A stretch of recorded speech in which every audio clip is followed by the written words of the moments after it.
Hello, I'm Natalie and I'm attending Watts Atelier online program.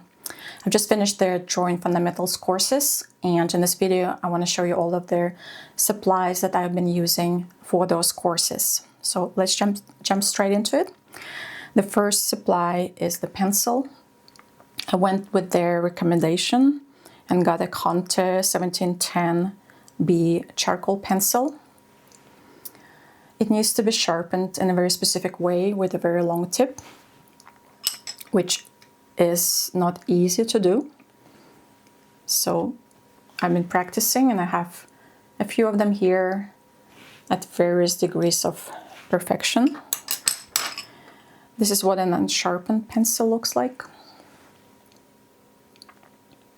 Just a regular tip. And this is what a broken pencil looks like.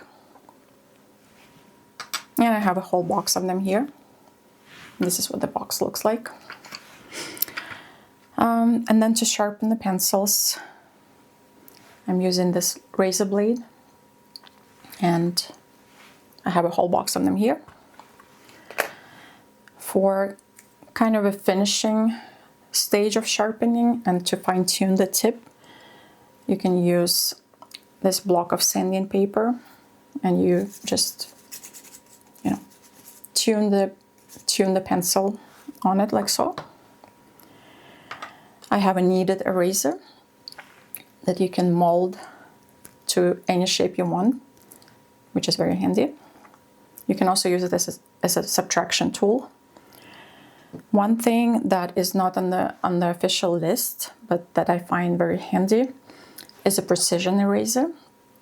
It looks like a pencil, but instead of lead, you have the eraser here, and you can erase very fine details. And again, you can use it as a subtraction tool as well.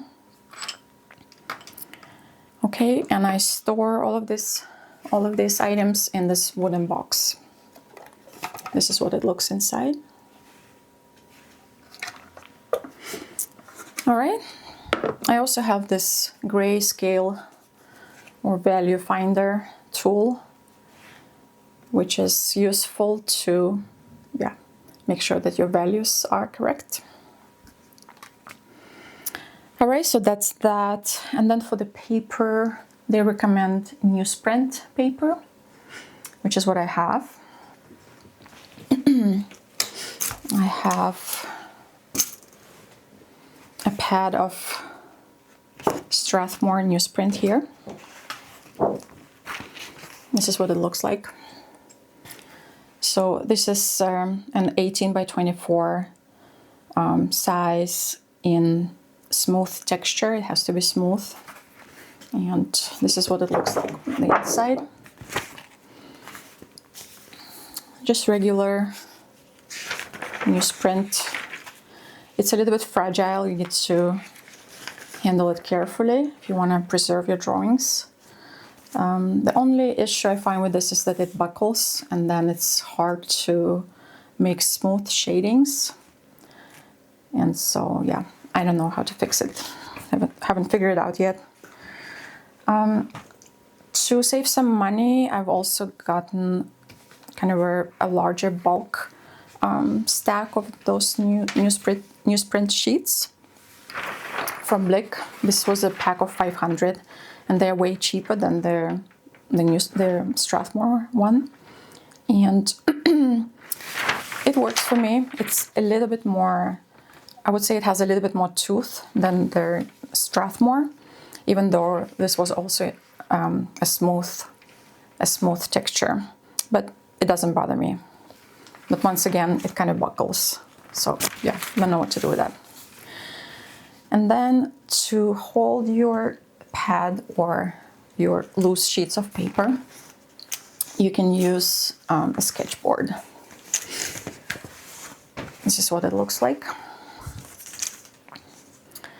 It's not completely necessary. Originally I've tried using just a piece of plywood, but it was heavy and bulky and the paper wouldn't stay because it didn't have clips like this. So I upgraded to this one. It's light and it's quite steady, rigid. The other important part here is the clips. First, I got another version where the clips wouldn't stay open and you had to kind of hold them open. They were more kind of a clasp types. And then because you have two, I had to hold them open with both of my hands, and then I didn't have hands to actually insert my pad. So this version, they stay open. And to insert your pad, what you do is you open your clips, align your pad like this, and then close it like so. You push it in a little bit down and then up, and they lock. So let me see if I can do it. So push it in, down, and up, and it locks. And it keeps your paper or your pad secure. To open, you can push it in and down a little bit, and it opens. So yeah, that's that. And then for the actual workspace, what I have, if you've seen their videos, they're using kind of a special built bench with a stand where you can put your drawing paper, and I don't have that. So this is what I found works for me. I have this table, which I think is just a regular camping table. I got this one at Costco. And it's a plastic table with metal legs, and you can adjust the height. So I have it right now set to the highest height, which is the counter height. And then I also have a stool like this. I think this is called a saddle stool. And you can also adjust the height of the stool. So what I do is I lower the stool, and then I place the sketchboard on my lap, like so, and rest it on the table. And this gives me a very comfortable angle to work at. It's going to be about 45-degree angle, and I find it quite comfortable. And again, if you want to change the angle, you can adjust the height of your stool or the table. So, and this is how I work. Usually I would have a book stand here and hold my reference or an iPad with the reference or with the video that I'm watching right here. So these were kind of the main supplies that I'm using, and now for some extra supplies that are not completely necessary but that I found help quite a lot. So the first one is a brush, and I use this brush to kind of brush off any eraser crumbs or anything from my drawings. You can use your hand, but then you risk smudging your drawing. So just a soft bristled brush is perfect. It doesn't have to be artist grade or anything. It can be just a regular hardware store brush. I got this one on Amazon. Another thing I find useful is a way to clean your hands, because charcoal is messy, or your hands are going to be messy, even if you use the brush. And to clean charcoal, I want to avoid using soap and water. I also do painting, and I need to wash my hands after painting as well. So there's a lot of hand washing involved, and it can dry out your skin. So for charcoal, what I found is I use a lotion. It can be, hand lotion. I think this is a body lotion, and a towel. And the towel needs to have a kind of a rough texture. So kind of a kitchen towel or a waffle towel. And what I do is I just rub the lotion into my hands, and while the fingers are still wet, I take this towel and I kind of rub it in, and then it removes the charcoal quite nicely and leaves your hands moisturized, saving you an extra hand wash. So recommend this method. And let's see, another tool that again is not officially recommended, but that I find useful, is a scale tool.